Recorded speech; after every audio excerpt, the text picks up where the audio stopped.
na ninataka pia na wanaume wengine wasikie. Kama ambavyo nyie kuna size tofauti tofauti, kuna iliyoenda chini, kuna iliyonyanyuka, kuna iliyoenda upande kama nani, kuna iliyoenda straight kama tango, nyingine iko kama ndizi. Mnatakiwa muelewe pia hata makenikia ya sehemu ya mwanamke ziko tofauti. Kuna goat ears, kuna buffalo, kuna nyingine kama ua, kuna nyingine ziko tofauti. Kuna mwingine ana clitoris ndefu kama kama sehemu za siri za mtoto wa kiume mdogo. Kuna mwingine ana kifupi. Kuna wengine kama ambao wameshata fanywa nani tohara hawana. Kwa hiyo ziko aina tofauti tofauti, na mashavu yakifanya hivi sio kwamba sijui katumika sana, sio kweli. Kwa nini mnatumiaga kwenye mashavu? Sio kweli. Sio kweli. Tuna simu hizi, na kwa Tanzania wanaume 51% wana smartphones wa mijini. Wana smartphones na wana access ya social media. Kuna mafunzo mengi jua clitoris, jua G-spot, jua jinsi ya kufanya. Yani kuna vitu vingi. Usiende hata kwenye porn. Don't even watch porno. Ile it's more business based. Lakini kuna medical kabisa research na studies zimefanywa. Sio nyingi lakini zipo kuhusu wanawake, maumbile yao. Ndio maana kuna video juzi nimeiona nani Jose, nikasikitika sana. Yule jamaa anasema, wanawake wazuri wanatumika sana, wazuri tu huko nje lakini huko ndani kumeuza. And I was like, what is this? Na watu wana ni kweli sio kweli. Sio kweli Jose. Mimi sijawahi kuona nani za wanawake wengine, lakini tumesoma boarding shule ya wasichana. Hauioni huko ilivyokaa, lakini unajua kabisa huyu kiko hivi, kingine kimetuna, kingine kimemvimba, kingine kimefanyaje, kingine kimeumuka, kingine kimenywea. Ziko tofauti. Ziko tofauti. Sasa lakini biolojia inatuambiaje? Kwa sababu lazima tufike mahali tunani. Kwa wastani. Kwa wastani ulivyo. Maana kuna urefu. Mwingine anasema huyu nani yake ndefu sana. Like seriously. Kuna urefu, kuna upana. Sasa ukiwa kwenye rested state kama mimi hapa nilivyo hapa, kikawaida kabisa, mwanamke yeyote sehemu zake zikiwa kwenye rested state, hazijawa aroused maana yake zikiamshwa, hazijawa kwenye kuamshwa kwa namna yoyote, urefu wake inakuwa kati ya sentimita 7 mpaka 10. Okay. Kawaida kabisa. Yani huyo hajaamka. Sawa? Yeah. Na inaweza ikastretch mpaka inchi 4. Nice. Kwenda kwenye uzazi sasa hapo tunaongea. Hii ya sentimita 7 mpaka 4 ni urefu, yani kutoka hapa nje mpaka kule kukutana na mlango wa kizazi. Ndo sentimita 10. Sawa sawa. Lakini anapozaa huyo mtu ina stretch kwa sentimita 10 au sio kwamba wanawake pengine wanachangia mwanaume kutokuwa na nguvu za kiume akiwa na yeye. Hapo ndo maana nasema mwisho wa siku it has to go back to you. Wewe mwenyewe ndo unatakiwa ujiulize kwamba what is the problem. Okay. Kwa hiyo unajua Jose, pia nafikiri kitu ambacho tunatakiwa tujifunze na hata tufundishe tuwasaidie vizazi vijavyo ni sense ya kukaa chini na kutafakari. You have to tafakari your own life. You have to pay attention.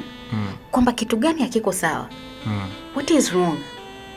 Kwa sababu mara nyingi waga issue sio yule mtu mwingine. Issue huwa ni it goes back to you. Kwamba kuna kitu hakijakaa sawa. So nafikiri hicho ni kitu ambacho a man has to ask himself. Kwamba kuna shida gani bila kumlaumu. Kwa sababu unaponyoosha kidole ukumbuke nyuma kuna hivi vitatu vinakuelekezea. Maana yake if there is an issue ambayo inakuaffect wewe kwa kiasi kikubwa, unatakiwa ujiulize shida ni nini? Kwamba kuna kitu gani? Tatizo gani? Kama kuna vitu vya yule mtu labda anavifanya pasipo yeye kujua, communicate.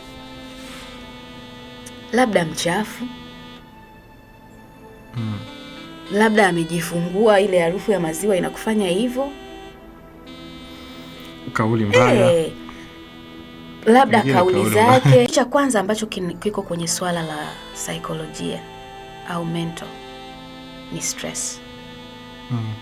Stress zinaweza zika affect hali ya nguvu. Na kwa maisha ya mijini tunavyoishi, stress level ziko juu kwa sababu watu tunakimbizana, tunapambana. Sio, unaelewa?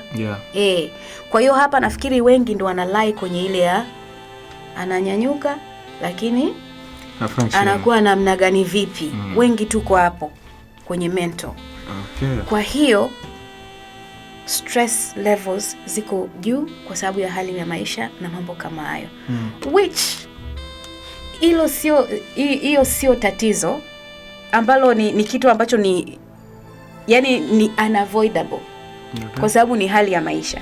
Si ndio? Sasa basi, jambo lingine, kujihisi insecurity. Anafanya mtu anakosa kufanya vizuri. Mimi kuna mtu alishawahi kuniambia, au kwa sababu mimi nina nani ndogo. Tayari. Alafu ni kitu ambacho mimi hata sikuwahi kukiwaza. Lakini hiyo ni mental ya kwake mwenyewe. Mimi sikuwahi kuwaza kabisa kwamba nani yake anakibamia. Sikuwahi kabisa kuwaza. Lakini kumbe yeye tayari ameshafanyaje? Ameshajitengea kwenye akili yake. Kuna hiyo pia.